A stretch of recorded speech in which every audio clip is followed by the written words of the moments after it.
Assalamualaikum warahmatullahi wabarakatuh. Kami dari kelompok 6 dengan nama kelompok Cyberspace Coding akan mempresentasikan dan menjelaskan rancang bangun database Taman Kanak-Kanak yang telah kami buat. Sebelum itu, kami akan memperkenalkan diri kami terlebih dahulu. Perkenalkan, nama saya Nadia Putri Wahyudi dengan NIM 12220719. Saya Amanda Asyifatunisa dengan NIM 122210001. Saya Yuli Kurniawati dengan nomor NIM 12220274. Saya Fairuz Sakila NIM 1222047. Dan saya Safa Anisya Ajidivana dengan NIM 122220258. Di sini saya akan membahas tentang deskripsi proyek basis data yang kami buat, yaitu DB Taman Kanak-Kanak merupakan basis data untuk mengelola database pada sistem informasi sekolah. DB Taman Kanak-Kanak terdiri dari 5 tabel.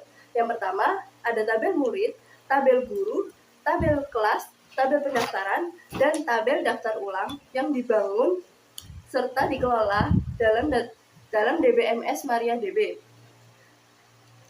DB Taman Kanak-Kanak kedepannya akan digunakan sebagai database pada aplikasi sistem informasi sekolah. Lalu di pembahasan kedua, kita akan menjelaskan tentang Entity Relationship Diagram atau yang biasa disebut dengan IRD.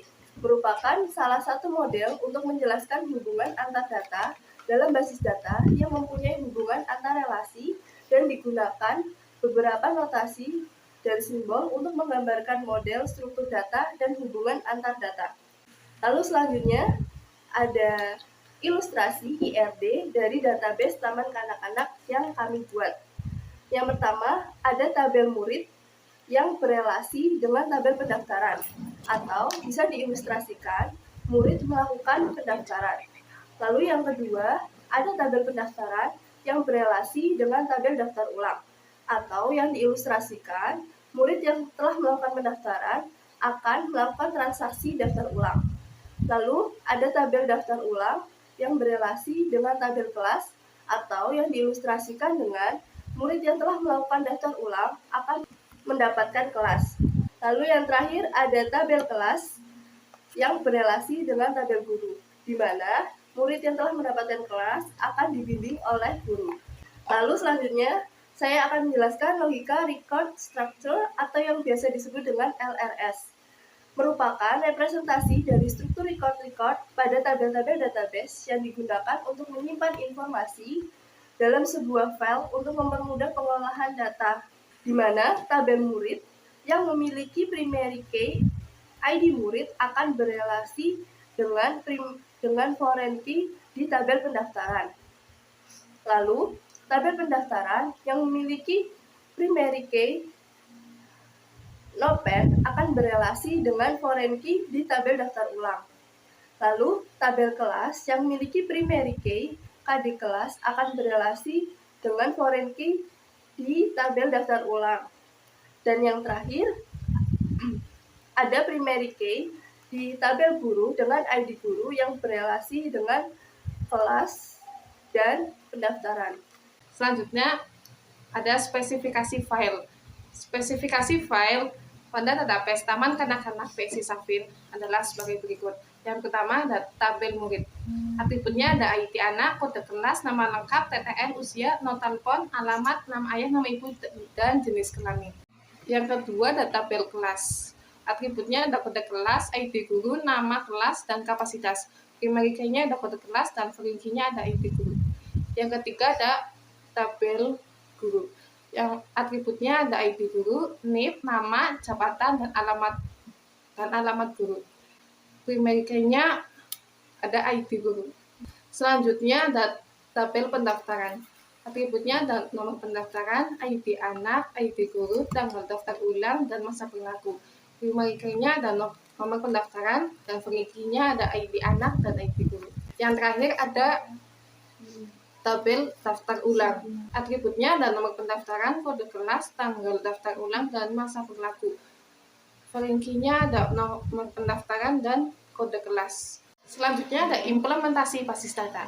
Implementasi basis data akan menjabarkan setiap langkah pembuatan database DB Taman Kanak-Kanak dengan DDR dan DCL serta hasil tampilan screenshot yang dibuat, dan dilanjutkan dengan studi kasus pengolahan database dengan berbagai macam perintah DML. Sini ada penggunaan perintah MySQL. Yang pertama, mengaktifkan server MariaDB dan masuk ke dalam MariaDB melalui command prompt, yaitu menyalakan Apache dan MySQL. Yang kedua, ada membuat database dengan nama DB Taman Kanak-Kanak. Kita membuat database dengan perintah get database DB Taman Kanak-Kanak. Kemudian, jika kita ingin melihat database yang ingin kita buat, kita melakukan perintah show. Nah, kemudian muncullah DB Taman Kanak-Kanak di database kita. Setelah itu, kita ingin menggunakan database DB Taman Kanak-Kanak dengan perintah use DB Taman Kanak-Kanak. Selanjutnya kita akan membuat tabel. Yang pertama kita akan membuat tabel guru dengan perintah create tabel guru. Kemudian memasukkan atribut-atribut yang ada pada tabel guru seperti ID guru, NIP, nama guru, dan lain-lain. Setelah query OK, kita dapat melihat atribut atau field yang ada pada tabel guru yang telah kita buat dengan cara mengetik perintah dash guru. Setelah itu kita akan membuat tabel kelas dengan perintah create tabel kelas. Kemudian kita akan memasukkan atribut-atribut pada tabel kelas seperti KD_kelas, ID guru, nama _kelas, dan lain-lain. Setelah query OK, kita dapat melihat field atau atribut yang telah kita masukkan pada tabel kelas tadi dengan cara mengetikkan perintah dash kelas. Kemudian kita akan membuat tabel murid dengan perintah create tabel murid dan memasukkan atribut-atribut pada tabel murid seperti ID_anak, KD_kelas, TTL, nama lengkap, dan lain-lain. Setelah query OK, maka kita dapat melihat field atau atribut-atribut yang telah kita cantumkan tadi pada tabel guru dengan cara dash murid. Kemudian karena pada tabel murid terjadi kesalahan di ID_anak, yang pertama adalah ID_anak itu merupakan tipe integer. Kemudian kita akan mengganti ID_anak dengan tipe data yaitu char. Dengan cara melakukan perintah alter tabel murid, modify ID_anak, char 6 not null. Kemudian setelah query OK, kita dapat melihat field atau atribut-atribut yang masuk ke dalam tabel murid tadi dengan cara melakukan perintah dash murid titik koma. Kemudian kita dapat melihat tabel-tabelnya seperti pada PPT. Setelah itu kita akan membuat tabel pendaftaran dengan perintah create tabel pendaftaran, kemudian memasukkan atribut-atribut pada tabel pendaftaran seperti nopen, char3 not null, ID_anak, ID guru, tanggal _daftar ulang, dan lain-lain. Setelah query OK, maka kita dapat menampilkan isi di dalam tabel pendaftaran atau field yang telah kita masukkan tadi ke dalam tabel pendaftaran dengan perintah dash pendaftaran titik koma. Maka akan tampil seperti pada PPT. Yang terakhir kita akan membuat tabel daftar ulang dengan perintah create daftar _ulang dengan memasukkan atribut-atribut pada tabel daftar ulang seperti nopen char3 not null, KD_kelas, tanggal _daftar ulang, dan masa _berlaku. Setelah query OK, kita dapat menampilkan field atau atribut yang telah kita masukkan ke tabel daftar ulang tadi dengan perintah dash daftar _ulang dan akan tampil seperti pada PPT. Karena kita akan menghubungkan primary key pendaftaran dan primary key kelas ke tabel daftar _ulang, maka kita melakukan perintah alter tabel daftar _ulang. Add foreign key nopen references pendaftaran nopen, koma, di bawahnya add foreign key KD_kelas references kelas KD_kelas titik koma. Setelah query OK, kita dapat melakukan dash daftar _ulang. Kemudian setelah melakukan alter tabel daftar _ulang tadi, di tabel key terdapat keterangan mul dan mul. Kemudian yaitu ada membuat user untuk hak akses database. Membuat user untuk hak akses database ini termasuk dalam DCL atau data control language. Yang pertama kita lakukan adalah dengan cara membuat user. Kita di sini membuat user dengan nama kesiswaan. Kemudian dengan perintah create user, kesiswaan, dan localhost. Localhost itu sebagai hostnya. Dan identified by 123. 123 adalah password yang ingin kita pakai. Kemudian setelah query OK, langkah kedua yang kita lakukan adalah membuat hak akses user kesiswaan dengan perintah grant dengan tipe izinnya adalah all privilege. Perintahnya adalah grant all privilege on to username kita tadi yang sudah kita buat, yaitu username kesiswaan @localhost. Kemudian setelah query OK, kita bisa melakukan uji coba dengan cara login as user kesiswaan. Kita login dengan cara memasukkan strip user kesiswaan strip P, passwordnya adalah 123 tadi. Kemudian seperti yang ada pada tampilan PPT, kita dapat masuk ke user kesiswaan. Kemudian kita mencoba untuk masuk ke dalam database kita, yaitu dp_taman kanak-kanak dengan perintah use dp_taman kanak-kanak. Kemudian kita dapat masuk ke database kita karena kita dapat login ke user kesiswaan. Kemudian setelah kita melakukan grant all privilege tadi, jika kita ingin mencabut hak aksesnya adalah dengan cara melakukan revoke. Perintahnya adalah revoke all privilege on from username kita tadi, yaitu user kesiswaan @localhost. Kemudian query OK. Kita masuk ke pengelolaan database, yaitu DML atau Data Manipulation Language. Yang pertama kita akan melakukan perintah DML, insert dan select. Kita akan melakukan perintah insert pada tabel guru dan select pada tabel guru. Dengan perintah insert into guru, memasukkan ID guru, name, nama guru, jabatan, dan alamat guru atau atribut-atribut pada tabel guru. Kemudian ini merupakan perintah insert sebelum terjadinya update. Karena kita di sini terjadi kesalahan antara NIP dan nama gurunya atau NIP dan nama gurunya tertukar, maka kita melakukan perintah DML update. Yang pertama kita lakukan adalah mengupdate guru set NIP dari masing-masing guru, where ID guru dari masing-masing guru juga. Kemudian setelah query OK seperti ini, kemudian kita melakukan select from guru untuk menampilkan data-data guru yang telah kita ubah tadi. Nah, di sini masih terjadi NIP dan nama gurunya itu sama. Kemudian kita melakukan update lagi, update guru, set nama guru nama guru masing-masing, where ID guru masing-masing.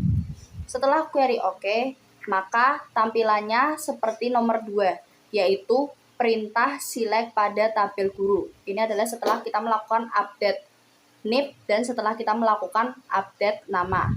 Karena data sudah benar, maka muncullah seperti ini, ID guru, NIP, nama guru, jabatan, alamat, underscore guru. Kemudian yang ketiga adalah perintah insert dan select pada tabel murid. Perintah insert dan select pada tabel murid. Dengan perintah insert into murid, ID underscore anak, nama lengkap, gender, usia, TTL, KD underscore kelas, alamat, nama underscore ibu, dan nama underscore ayah. Kemudian jika kita ingin melihat data pada tabel murid yang telah kita masukkan tadi, maka kita dapat mengetikkan perintah select from murid titik koma. Maka tabel yang akan muncul seperti pada PPT. Selanjutnya yang keempat, perintah insert dan select pada tabel kelas. Pada tabel kelas kemudian mencantumkan atribut-atribut kelas dan menambahkan valuesnya. Setelah query OK, kita melakukan select from kelas untuk menampilkan data pada tabel kelas. Dan yang kelima, perintah insert dan select pada tabel pendaftaran. Pada tabel pendaftaran, kemudian mencantumkan atribut-atribut pendaftaran dan menambahkan valuesnya setelah query oke, kita melakukan select from pendaftaran untuk menampilkan data pada tabel pendaftaran. Kemudian yang keenam, perintah insert dan select pada tabel daftar ulang. Pada tabel daftar ulang mencantumkan atribut-atribut daftar ulang dan menambahkan valuesnya setelah query oke, kita melakukan select from daftar ulang untuk menampilkan data pada tabel daftar ulang. Kemudian yang B, kita melakukan DML update pada tabel kelas. Kita mengupdate atau mengganti nama kelas yang semula beruang menjadi biru pada KD kelas 2B. Yang C, melakukan perintah DML delete dengan memasukkan delete from daftar ulang, di mana kita akan menghapus data dengan nopen 016. Kemudian yang D, melakukan perintah DML single round function. Yang pertama, upper dengan perintah select upper nama lengkap from murid, maka data yang akan muncul nama murid menggunakan huruf kapital semua. Begitupun selanjutnya pada tabel guru. Yang kedua, lower dengan perintah select lower nama lengkap from murid, maka data yang akan muncul nama murid menggunakan huruf kecil semua. Begitupun selanjutnya pada tabel guru. Yang ketiga, concat dengan perintah select concat nama lengkap anak dari nama ayah dan nama ibu. Data yang akan muncul seperti yang ada di gambar. Selanjutnya yang terakhir, make min avg. Select con as total murid from murid. Data yang akan muncul total murid 16. Kemudian select mark tanggal daftar ulang as tanggal daftar ulang terakhiran from daftar ulang. Yang akan muncul tanggal daftar ulang terakhiran. Select min tanggal daftar ulang as tanggal daftar ulang duluan from daftar ulang. Yang akan muncul tanggal daftar ulang duluan. Yang terakhir select avg usia as rata umur murid from murid. Yang akan muncul datanya rata umur murid 4,5. Berikutnya ada DML Joey dengan perintah select guru, nama guru, kelas, dan nama kelas. Setelah perintah di atas dieksekusi, maka hasilnya adalah nama guru dan nama kelas yang bisa kita lihat di PowerPoint. Dan yang terakhir ada DML trigger. Di sini kita membuat tabel dengan nama log murid dengan perintah create table log murid. Dan akan ada hasilnya seperti yang bisa kalian lihat. Yang kedua ada membuat perintah trigger dengan perintah delimiter. Delimiter dalam perintah trigger pada gambar berfungsi untuk menjalankan N agar bisa berjalan dengan query awk. Yang ketiga ada update alamat pada tabel murid. Menggunakan perintah update, perintah set, dan diikuti dengan yang akan diganti yaitu alamat Bogares. Yang keempat ada tampilan tabel murid setelah tabel murid diupdate. Dan jika query di atas berhasil dieksekusi, maka akan menampilkan hasil ini. ID anak 010101 dengan alamat lama Tegalsari dan updatean baru dengan alamat baru Bogares. Yang terakhir ada membuat perintah DML view dengan perintah create view dan perintah select from guru TK Safin. Setelah perintah di atas berhasil dieksekusi, maka hasilnya adalah nama guru yang kita cari yaitu guru dengan jabatan guru kelas A yaitu Nadia Putri Wahyudi. Kekurangan database ada 3. Yang pertama, kompleksitas penggunaan command prompt membutuhkan pemahaman yang baik tentang perintah dan sintaks yang tepat bagi pengguna yang tidak terbiasa dengan antarmuka baris perintah. Mempelajari dan menguasai perintah-perintah tersebut dapat menjadi tugas yang rumit dan membutuhkan waktu. Yang kedua, ada keterbatasan visualisasi data. Command prompt tidak menyediakan antarmuka visual yang kaya untuk melihat dan mengelola data dalam database. Pengguna hanya melihat output teks dari perintah yang mereka jalankan, sehingga visualisasi dan analis data lebih sulit dilakukan. Yang terakhir ada keterbatasan fitur. Kemenpro mungkin memiliki keterbatasan dalam hal fitur yang tersedia untuk mengelola database. Fitur-fitur canggih seperti pemrosesan transaksi, indeks, dan tampilan mungkin tidak tersedia secara langsung melalui Kemenpro, atau membutuhkan pengetahuan yang lebih mendalam untuk menggunakannya. Kelebihan database di sini ada 3 juga, sama seperti kekurangannya. Yang pertama, fleksibilitas tinggi. Kemenpro menggunakan pengguna untuk memiliki kontrol penuh dan operasi yang dilakukan pada database. Pengguna dapat menyesuaikan perintah sesuai kebutuhan mereka, mengatur struktur database, dan melakukan manipulasi data dengan lebih baik. Yang kedua ada efisiensi dalam penggunaan. Kemenpro adalah antar muka baris perintah yang ringan dan membutuhkan sedikit sumber daya komputer. Ini memungkinkan operasi database untuk dijalankan secara cepat dan efisien, terutama jika pengguna sudah terbiasa dengan perintah yang digunakan. Dan yang terakhir ada kemampuan scripting. Kemenpro memungkinkan pengguna untuk membuat skrip atau skenario yang mengotomatisasi tugas-tugas terkait database.